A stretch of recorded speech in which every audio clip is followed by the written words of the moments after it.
Family କୋର୍ଟରେ ଚାଲିଥିଲା ବିଚାର। ଆଜି ଥିଲା ବିକାଶ ଓ ମିତାଙ୍କ ଛାଡ଼ପତ୍ର କେସ୍ର ଶେଷ ଶୁଣାଣି। ତେଣୁ ଉଭୟ ପକ୍ଷ ଆଜି କୋର୍ଟରେ ଉପସ୍ଥିତ ଥିଲେ। ଟିକେ ପରେ ବିଚାରପତି ନିଜ ରାୟ ଶୁଣାଇଥାନ୍ତେ। ହଠାତ୍ ମିତା କହିଲା କି, ଜଜ୍ ସାହେବ ଟିକେ ଅଟକି ଯାଆନ୍ତୁ। ମୋତେ ମୋ ସ୍ୱାମୀଙ୍କ ସହିତ ଆଉ ମାତ୍ର ଗୋଟିଏ ରାତି ବିତେଇବାର ଅଛି। ବିଚାରପତି ଟିକେ ବିରକ୍ତି ହେଲେ ଆଉ କହିଲେ କି, ଦୀର୍ଘ ଦିନ ହେଲା କେସ୍ ଚାଲିଛି, ଆଉ ଆମେ ବି ସମାଧାନ ପାଇଁ ଚେଷ୍ଟା କରିଛୁ। ଆଗରୁ ତ କାହିଁକି ଏମିତି କିଛି କହିନଥିଲେ? ସେଠୁ ମିତା କହିଲା କି, ପ୍ଲିଜ୍ ସାର୍, ଏଇ ଗୋଟିଏ ମୌକା ଦିଅନ୍ତୁ। ବିଚାରପତି ତାଙ୍କ କଥାରେ ସହମତି ପ୍ରକାଶ କଲେ। ଆଉ ଗୋଟିଏ ହୋଟେଲ ବୁକ୍ କରାଗଲା। ବିକାଶ ଓ ମିତା ଦୁହେଁ ହୋଟେଲରେ ପହଞ୍ଚିଗଲେ। ମିତା ନିଜକୁ ନବବଧୂ ବେଶରେ ସଜେଇଲେ। ରାତି ହେଲା। ଆଉ ଯେତେବେଳେ ମିତା ବିକାଶଙ୍କ ପାଖକୁ ଗଲେ, କ'ଣ ହେଲା ସେ ରାତିରେ? ବର୍ଷେ ହେଲା ବିକାଶ ମିତାକୁ ଛାଡ଼ି ଦେଇଥିବା ବେଳେ କାହିଁକି ମିତା ଗୋଟିଏ ରାତି ମାଗିଲେ? ଦୀର୍ଘ 1 ବର୍ଷ ହେଲା ଛାଡ଼ପତ୍ର ପାଇଁ ଜିଦି ଧରିଥିବା ବିକାଶ କ'ଣ ଏଇ ଗୋଟିଏ ରାତିରେ ରାଜି ହୋଇଗଲେ? ଆଉ ପରଦିନ କୋର୍ଟ ରୁମ୍ରେ କ'ଣ ଏମିତି ଘଟିଲା? ଏହା ଏକ ଏମିତି କାହାଣୀ ଶୁଣିଲେ ଆପଣଙ୍କ ଧୈର୍ଯ୍ୟଚ୍ୟୁତି ଘଟିବ। ତେବେ ପୁରା ଭିଡ଼ିଓ ଜାଣିବା ପାଇଁ ସ୍କିପ୍ ନକରି ପୁରା ଭିଡ଼ିଓଟି ଦେଖନ୍ତୁ। ଜଜ୍ ସାହେବ ମିତାକୁ ଗୋଟିଏ ରାତି ପାଇଁ ତ ଅନୁମତି ଦେଇଦେଲେ, କିନ୍ତୁ ସେଇ କୋର୍ଟ ଭିତରେ ବିଚାରପତିଙ୍କ ସାମ୍ନାରେ ପରିବାର ଲୋକ ମିତାକୁ ମନ ଇଚ୍ଛା ଗାଳି ଦେଲେ। ସବୁ ଦେଖି ଜଜ୍ ସାହେବ ବି ପରିବାର ଲୋକଙ୍କୁ ତାଗିଦ କଲେ କି, ଏବେ ଏହି ମାମଲା ଆଉ ଆପଣଙ୍କ ହାତରେ ନାହିଁ। ମିତା ଆପଣଙ୍କ ଝିଅ। ଆପଣ ଉଭୟଙ୍କ ଭିତରେ ମିଳାମିଶା କରାଇଥିଲେ ଆଜି କୋର୍ଟ ଯାଏ କଥା ଆସିନଥାନ୍ତା। ଏବେ ମିତାଙ୍କ ନିଜ ଜୀବନ ଜିଇବାର ପୁରା ଅଧିକାର ଅଛି। ଏତିକି ଶୁଣି ସମସ୍ତେ ଚୁପ୍ ହୋଇଗଲେ ଆଉ ସମସ୍ତେ କୋର୍ଟ ବାହାରକୁ ପଳେଇ ଆସିଲେ। ମିତା ଏକ ହୋଟେଲ ରୁମ୍କୁ ବୁକ୍ କଲେ। ହୋଟେଲ ଠିକଣା ବି ଦେଇ କହିଲେ କି, ସନ୍ଧ୍ୟା 7ଟା ସୁଦ୍ଧା ହୋଟେଲ ରୁମ୍ରେ ପହଞ୍ଚିଯିବା ପାଇଁ। ବିକାଶ ଠିକ୍ ସେହି ସମୟରେ ହୋଟେଲରେ ପହଞ୍ଚିଗଲେ। ମିତା ଦେଇଥିବା ରୁମ୍ ନମ୍ବରରେ ଯାଇ ଦେଖିବା ବେଳକୁ ମିତା ନଥିଲେ। ପ୍ରାୟ 20 ମିନିଟ୍ ଅପେକ୍ଷା କରିବା ପରେ ମିତା ପହଞ୍ଚିଲେ। ଆଉ ତାଙ୍କୁ ଦେଖି ବିକାଶ ବି ଟିକେ ଚମକି ପଡ଼ିଲେ। କାରଣ ମିତାଙ୍କର ଏକି ବେଶ ଥିଲା। ଲାଲ ଶାଢ଼ୀ ପିନ୍ଧି ନିଜକୁ ନୂଆ ବୋହୂ ବେଶରେ ସଜେଇ ହୋଇଥିଲେ ମିତା। ଅଧିକ ସମୟ ଯାଏ ବିକାଶଙ୍କ ମନରେ ଏ ନେଇ କୌଣସି ପ୍ରଭାବ ପଡ଼ିଲା ନାହିଁ। ଯେମିତି ନିର୍ଜୀବ ହୋଇଯାଇଥିଲେ ବିକାଶ। ସେଠୁ ମିତା ତାଙ୍କ ପାଖକୁ ଯାଇ ବସିଗଲେ। ପଚାରିଲେ, ତମେ କେମିତି ଅଛ? କିନ୍ତୁ ବିକାଶ କିଛି ବି ଉତ୍ତର ଦେଲେନି। ବିକାଶଙ୍କ ଆହୁରି ପାଖକୁ ଆସି କାନ୍ଧରେ ହାତ ପକାଇ ଆଉ ଥରେ ପଚାରିଲେ କି, ତମେ କେମିତି ଅଛ? ତଥାପି କିଛି ଉତ୍ତର ମିଳିଲାନି। ଏଥର ପୁରା ପାଖକୁ ଆସି ରୋମାଣ୍ଟିକ ଅନ୍ଦାଜରେ କହିଲେ କି, ଆଜିର ରାତିରେ ମୁଁ ତୁମକୁ ଉତ୍ସର୍ଗ କରିଦେଇଛି। ତୁମେ ମୋ ସହିତ ଯାହା ବି କରିପାରିବ। କିନ୍ତୁ ବିକାଶ ଯେମିତି ନିର୍ଜୀବ। ଯେମିତି ତାଙ୍କ କାନ ପର୍ଯ୍ୟନ୍ତ ଏଇ କଥା ପହଞ୍ଚୁ ନଥିଲା। କିନ୍ତୁ ମିତା ପୁରା ରୋମାଣ୍ଟିକ ମୁଡରେ ଥିଲେ ଆଉ ଚାହୁଁଥିଲେ କି ସେ ଆଜି ପୁରା ରାତି ବିକାଶଙ୍କ ସହିତ କଟେଇବେ ଆଉ ପୁରା କଥା ହେବେ। ସେଠୁ ମିତା ବିକାଶକୁ ନିଜ ବାହୁରେ ଧରିବା ପାଇଁ ଚେଷ୍ଟା କରୁଥିବା ବେଳେ ବିକାଶ ତାଙ୍କ ହାତକୁ ଛିଞ୍ଚାଡ଼ି ଦେଲେ ଆଉ କହିଲେ କି, ତମେ କ'ଣ ଏଇ କଥା ପାଇଁ ଗୋଟିଏ ରାତିର ଡିମାଣ୍ଡ କରିଥିଲ କି? କୋର୍ଟରେ ଜଜ୍ ସାହେବଙ୍କୁ ଏଇ କଥା ପାଇଁ ରାଜି କରାଇଥିଲ? ଯଦି ଏଇଟା ତମ ଇଚ୍ଛା, ତାହେଲେ ମୋର ଟିକେ ବି ଇଚ୍ଛା ନାହିଁ ତମ ସହିତ ସମ୍ପର୍କ ରଖିବା ପାଇଁ। କିନ୍ତୁ ବିକାଶଙ୍କ କଥାରେ ମିତା ଟିକେ ବି ରାଗୁ ନଥିଲେ। କାରଣ ସେ ଏହି ରାତି ପାଇଁ ଆଉ କିଛି ଭାବିକି ଆସିଥିଲେ। ସେଠୁ ସେ ହସିକି କହିଲେ କି, କିଛି କଥା ନାହିଁ, ମୁଁ ଏବେ ବି ତୁମ ସ୍ତ୍ରୀ ଆଉ ମୋର ତମ ଉପରେ ପୁରା ଅଧିକାର ଅଛି। ମୁଁ ଯାହା ଇଚ୍ଛା କରିପାରିବି। ତୁମେ ମୋତେ ମନା କରିପାରିବନି। ସେଠୁ ବିକାଶ ଟିକିଏ ବ୍ୟସ୍ତ ହୋଇ କହିଲେ କି, ତୁମର କ'ଣ ଇଚ୍ଛା ଅଛି କହିଦିଅ, ଫଳରେ ମୁଁ ଏଠୁ ଶୀଘ୍ର ପଳେଇବି। ସେଠୁ ମିତା କହିଲେ କି, ଏଇ ଗୋଟିଏ ବର୍ଷ ହେଲା ତମର କ'ଣ ଟିକେ ବି ଇଚ୍ଛା ନାହିଁ କି ମୋତେ ଭେଟିବା ପାଇଁ, ମୋ ସହିତ ମିଠା ମିଠା କଥା ହେବା ପାଇଁ? କ'ଣ ଏଇ ବର୍ଷକ ଭିତରେ ତୁମ ଇଚ୍ଛା ମରିଯାଇଛି? ମିତାଙ୍କ ଏଇ କଥା ବିକାଶକୁ ଯେମିତି କଣ୍ଟା ପରି ଫୋଡ଼ି ହୋଇଗଲା। ଟିକେ ଚିଲେଇକି କହିଲେ କି, ହଁ ହଁ, ମୋର ଇଚ୍ଛା ମରିଯାଇଛି। ମୁଁ ତୁମ ସହିତ ଆଉ କଥା ହେବା ପାଇଁ ବି ଚାହୁଁନି। ତମ ସହିତ ବି ରହିବାକୁ ଚାହୁଁନି। ହେଲେ କାହିଁକି? ମିତା ପଚାରିଲେ। କିନ୍ତୁ ବିକାଶ ଚୁପ୍ ରହିଲେ। କହିଲେ କି ମୁଁ କିଛି କହିପାରିବିନି। ସେଠୁ ମିତା କହିଲେ କି ଆମ ବାହାଘରକୁ ଏବେ 2.5 ବର୍ଷ। ଆଉ ପ୍ରଥମ ବର୍ଷ ତମେ ମତେ ଏତେ ଏତେ ଭଲ ପାଉଥିଲ ଯେ ମୋ ବିନା ଗୋଟିଏ ମୁହୂର୍ତ୍ତ ବି ରହିପାରୁନଥିଲ। କେତେ ଭଲ ଥିଲା ସେ ଦିନ ଗୁଡ଼ିକ। ହେଲେ କେମିତି କେଜାଣି କାହା ନଜର ପଡ଼ିଗଲା। ଗୋଟିଏ ବର୍ଷ ପରେ କ'ଣ ହେଲା କେଜାଣି ତମେ ମତେ ଭଲ ପାଇବା ହିଁ ଭୁଲିଗଲ। ମୋର ପ୍ରତି କଥାରେ ତୁମେ ଚିଡ଼ୁଥିଲ। ଭଲ ପାଇବା ତ ଦୂରର କଥା, ମୋ ପାଖରେ ବସିକି ଟିକେ ଭଲ ମନ୍ଦ ପଚାରିବା ବି ଭୁଲିଗଲ। ମୋର ପ୍ରତି କଥାରେ ଜିରାରୁ ଶିରା କାଢ଼ିବା ତୁମର ଅଭ୍ୟାସ ହୋଇଯାଇଥିଲା ଯେମିତି। ଆଉ ଟିକିଏ ଟିକିଏ କଥାରେ ଆମର ଝଗଡ଼ା ଲାଗୁଥିଲା। ଏମିତି ହୋଇଯାଇଥିଲା ଯେ ମୁଁ ରୋଷେଇ କଲେ ତୁମେ ଖାଉନଥିଲ। ହେଲେ କ'ଣ ପାଇଁ? ମୁଁ ଏମିତି କ'ଣ ଭୁଲ କଲି ଯେ ଏତେ ବଡ଼ ଦଣ୍ଡ ଦେଲ? ଶେଷରେ ମୋ ଠାରୁ ଅଲଗା ରହିବା ପାଇଁ ନିଷ୍ପତ୍ତି କରି କୋର୍ଟରେ ଛାଡ଼ପତ୍ର କେସ୍ ଫାଇଲ କରିଦେଲ। ମିତାଙ୍କ ଏତିକି କଥାରେ ବିକାଶ ଟିକେ ରାଗିଗଲେ। ଆଉ କହିଲେ କି ହଁ ହଁ, ମୁଁ ତୁମକୁ ବହୁତ ଭଲ ପାଉଥିଲି, କିନ୍ତୁ ଏବେ ମୁଁ ତୁମ ସହିତ ରହିବାକୁ ଚାହେଁନି। ତମେ ତମ ମୁଣ୍ଡରେ ଏଇ କଥାକୁ ଫିଟ୍ କରିନିଅ। ହେଲେ କାହିଁକି? କାରଣଟା ତ କୁହ। ଏତେ ବଡ଼ ଦଣ୍ଡ କ'ଣ ପାଇଁ ଦେଉଛ? ମିତା ପଚାରିଲେ। ସେଠୁ ବିକାଶ ଚୁପ୍ ହୋଇଗଲେ। କାହିଁକି କେଜାଣି ଏହି କଥା ଆସିବା ବେଳକୁ ବିକାଶ ଚୁପ୍ ରହିଯାଉଥିଲେ। ମିତାଙ୍କ ମନରେ ଅନେକ ପ୍ରଶ୍ନ ଉଙ୍କି ମାରୁଥିଲା। ବିବାହ ବର୍ଷେ ପର୍ଯ୍ୟନ୍ତ ଯେଉଁ ବିକାଶ ଦିନେ ତାଙ୍କୁ ଛାଡ଼ି ରହିପାରୁନଥିଲେ, ତାଙ୍କୁ ଏତେ ଭଲ ପାଉଥିଲେ, କିନ୍ତୁ ବର୍ଷକ ପରେ ଏମିତି କ'ଣ ହେଲା ଯେ ସେ ଛାଡ଼ପତ୍ର ଫାଇଲ କରିବାକୁ ପଛାଇଲେ ନାହିଁ? ଏଇ କଥା ସବୁବେଳେ ମିତାଙ୍କ ମନକୁ ଛଟପଟ କରୁଥିଲା। ଆଉ ଯେତେବେଳେ ବିକାଶକୁ ବାଧ୍ୟ କଲେ, ଦୁହିଁଙ୍କ ଭିତରେ ଝଗଡ଼ା ଆରମ୍ଭ ହୋଇଗଲା। ଆଉ ହୋଟେଲ ରୁମ୍ର ସେଇ ଗୋଟିଏ ଖଟରେ ମୁହଁ ଅଲଗା ଅଲଗା କରି ଦୁହେଁ ଶୋଇଗଲେ। ସକାଳୁ ଉଠିବା ବେଳକୁ ସକାଳ 6ଟା। ମିତା ଆଉ ଥରେ ବିକାଶକୁ ମନେଇବା ପାଇଁ ଚେଷ୍ଟା କଲେ। କହିଲେ କି ଏବେ ବି ହାତରେ ଆଉ 1 ଘଣ୍ଟା ସମୟ ଅଛି। ତୁମେ ମୋ ସହିତ ଯାହା ଚାହିଁବ କରିପାରିବ। ମୁଁ କିଛି ବି ଆପତ୍ତି କରିବିନି। ହେଲେ ବିକାଶ ଥିଲେ ସେମିତି ଚୁପ୍, ଯେମିତି ନିର୍ବିକାର। ସେଠୁ ସମୟ ବିତିଗଲା। ଆମେ ଦୁହେଁ ନିଜେ ନିଜ ଘରକୁ ଫେରି ଆସିଲୁ। ପୁଣି ଉଭୟ ପରିବାର କୋର୍ଟରେ ପହଞ୍ଚିଗଲେ। ଏହା ଭିତରେ ଜଜ୍ ସାହେବ ବି ପୁରା ଏନର୍ଜିର ସହିତ କୋର୍ଟରେ ପହଞ୍ଚିଗଲେ। ସେ ବି ଭାବିଥିଲେ କି ବିକାଶ ମିତାଙ୍କୁ ଯେଉଁ ଗୋଟିଏ ରାତି ଦେଇଥିଲେ, ସେହି ରାତିରେ ସେମାନେ ପରସ୍ପର ମିଶି ଯାଇଥିବେ। ଆଉ ସକାଳୁ ସକାଳୁ ଗୋଟିଏ ପରିବାର ହୋଇ ଯୋଡ଼ି ହୋଇଯିବେ। କୋର୍ଟ କାମ ଆରମ୍ଭ ହେଲା। ଜଜ୍ ସାହେବ ବିକାଶକୁ ପଚାରିଲେ କି ବିକାଶ, କାଲି ରାତି ତୁମକୁ ମିଶିବା ପାଇଁ ଦିଆଯାଇଥିଲା, ଆଉ ତୁମେ ଦୁହେଁ ଗୋଟିଏ ରାତି ଏକାଠି କଟେଇଛ। ଏବେ କୁହ ତୁମର ନିଷ୍ପତ୍ତି କ'ଣ? ଏବେ ବି ଛାଡ଼ପତ୍ର ଦରକାର ନା ଆଜିଠାରୁ ଦୁହେଁ ମିଶିକି ରହିବ? ବିକାଶ ମୁଣ୍ଡ ହଲାଇ ମନା କଲେ। କହିଲେ କି ଏବେ ବି ମୋର ଛାଡ଼ପତ୍ର ଦରକାର। ବିକାଶଙ୍କ ଏଇ କଥାରେ ଜଜ୍ ସାହେବ ମୁଣ୍ଡ ଉଠେଇ ବିକାଶଙ୍କୁ ଆଶ୍ଚର୍ଯ୍ୟ ହୋଇ ଅନାଇଲେ। ସେଠୁ ଜଜ୍ ସାହେବ ମିତାକୁ ପଚାରିଲେ କି ମିତା, ତୁମେ କ'ଣ ଚାହୁଁଛ? ମିତା କହିଲେ କି ସାର୍, ମୁଁ ବିକାଶଙ୍କ ସହିତ ରହିବାକୁ ଚାହୁଁଛି। କୌଣସି ପରିସ୍ଥିତିରେ ବି ମୁଁ ତାଙ୍କୁ ଛାଡ଼ିକି ରହିପାରିବିନି। ମୁଁ ଏ ଛାଡ଼ପତ୍ର ଚାହେଁନି।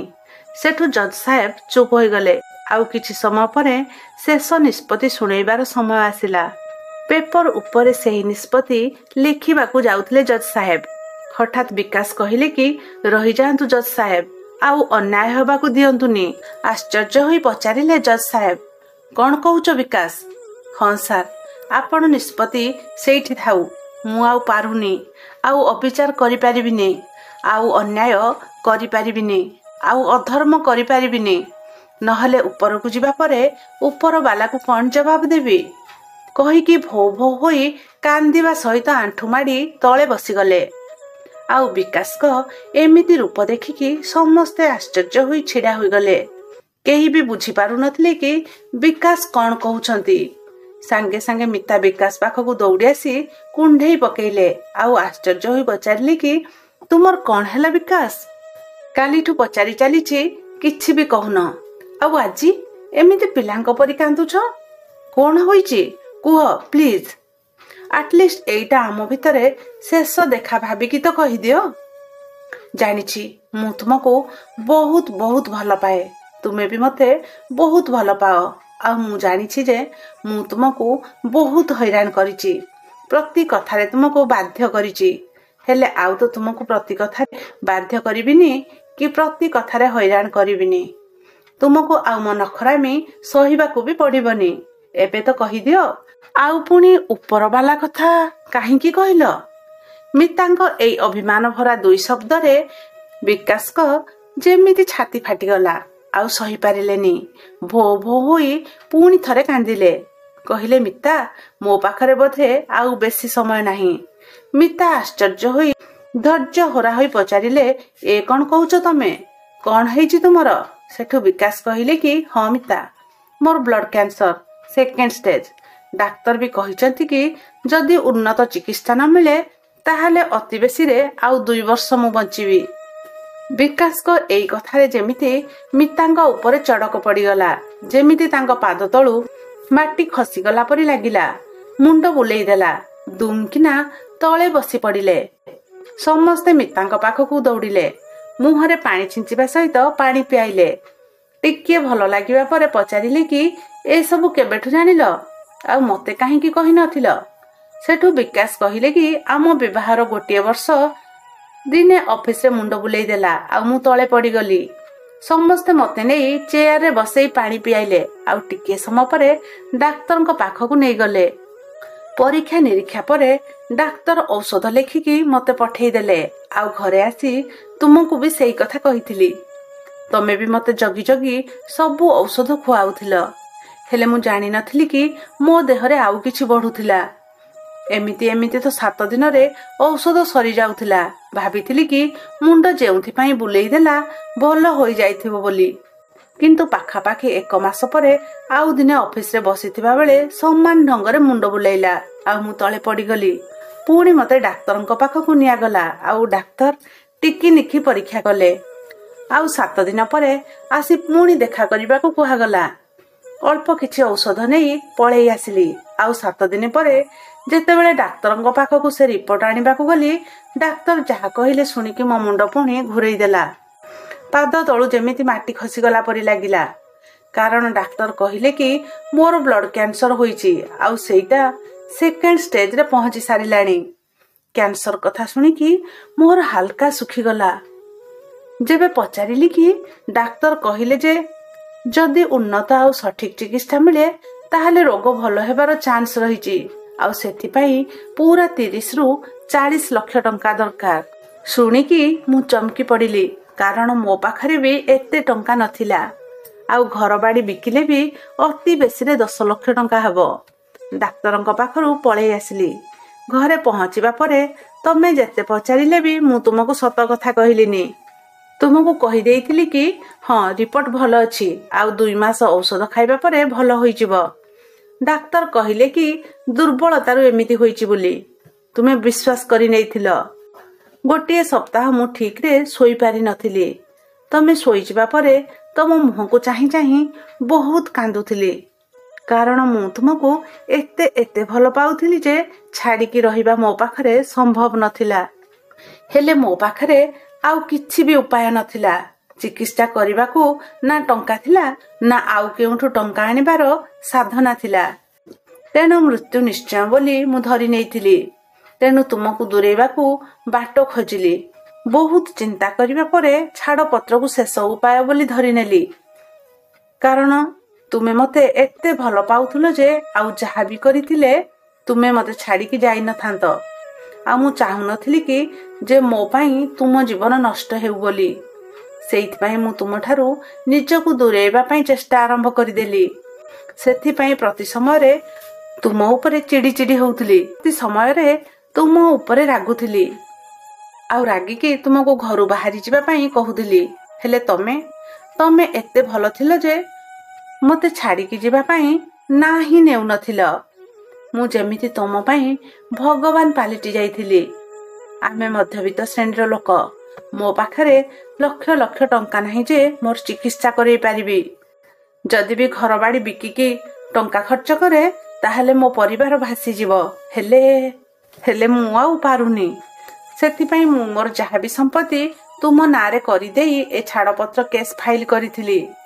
କିନ୍ତୁ ତୁମର ଏତେ ସ୍ନେହ, ଭଲ ପାଇବା, ତ୍ୟାଗ ଆଗରେ ମୁଁ ହାରିଗଲି। ଯଦି ତୁମକୁ ମୁଁ ଆଜି ବି ତ୍ୟାଗ କରେ ତାହେଲେ ମତେ ପାପ ଲାଗିବ। ଉପରେ ଭଗବାନ ମତେ କ୍ଷମା କରିବେନି। ସ୍ୱାମୀଙ୍କ ମୁହଁରୁ ଏମିତି ଶୁଣି ମିତା ଆଶ୍ଚର୍ଯ୍ୟ ହୋଇ ବିକାଶକୁ ଅନେଇ ରହିଥିଲେ। ଆଖିରୁ ଧାର ଧାର ହୋଇ ଲୁହ ବୋହି ଆସିଲା। ବିକାଶକୁ ଜାବୁଡ଼ି ଧରିଲେ, କହିଲେ କି ମୁଁ କେବେ ବି ଚାହୁଁନଥିଲି ତୁମଠୁ ଅଲଗା ହେବା ପାଇଁ। ଛାଡ଼ପତ୍ର କେସ୍ ପରଠୁ ସବୁବେଳେ ଚାହିଁ ଆସିଛି କି ତୁମେ ସେ କେସ୍ ଉଠେଇ ଦିଅ। ମୁଁ ସବୁବେଳେ ତୁମର। ଏଇ ଜନ୍ମ ନୁହେଁ କି 7 ଜନ୍ମ ନୁହେଁ, ବରଂ ଜନ୍ମ ଜନ୍ମାନ୍ତର ପାଇଁ ମୁଁ ତମର ହୋଇ ରହିବାକୁ ଚାହୁଁଛି।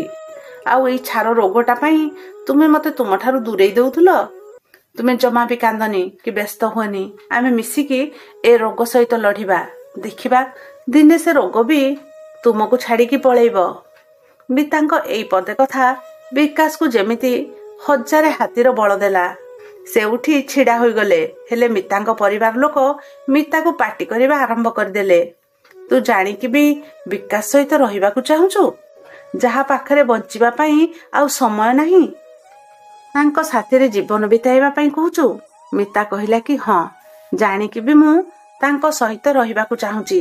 କାରଣ ତାଙ୍କର ଏମିତି ଅବସ୍ଥାରେ ମୁଁ ତାଙ୍କ ପାଖରେ ରହିବା ନିହାତି ଦରକାର। କାରଣ ତାଙ୍କର ଆଉ କିଏ ବି ନାହାନ୍ତି। ମୁଁ ହିଁ ତାଙ୍କ ପାଇଁ ସବୁ କିଛି। ମିତାଙ୍କ ଏଇ କଥା ପରେ ସେଠାରେ ଉପସ୍ଥିତ ଥିବା ସବୁ ଲୋକଙ୍କ ଆଖିରେ ଲୁହ ଆସିଗଲା। ଜଜ୍ ସାହେବ ବି ତାଙ୍କ ସିଟ୍ରୁ ଉଠି ଛିଡ଼ା ହୋଇଗଲେ ଆଉ ତାଳି ମାରି 2 ଜଣଙ୍କୁ ସ୍ୱାଗତ କଲେ। ତାଙ୍କ ନିଷ୍ପତ୍ତି ସେଇଠି ରୋକିଦେଲେ। ସଙ୍ଗେ ସଙ୍ଗେ ସରକାରଙ୍କ ସ୍ୱାସ୍ଥ୍ୟ ବିଭାଗକୁ ନିର୍ଦ୍ଦେଶ ଦେଲେ କି ବିକାଶଙ୍କ ଚିକିତ୍ସା ଖର୍ଚ୍ଚ ସମ୍ପୂର୍ଣ୍ଣ ବହନ କରିବା ପାଇଁ। କୋର୍ଟ ରୁମ୍ରୁ ବାହାରି ସାଥୀ ହୋଇ ବିକାଶ ଆଉ ମିତା ତାଙ୍କ ଘରକୁ ଗଲେ। ଏବେ ବିକାଶଙ୍କ ଚିକିତ୍ସା ଚାଲିଛି। ତ ଏ କାହାଣୀଟି କେମିତି ଲାଗିଲା ଜଣେଇବେ।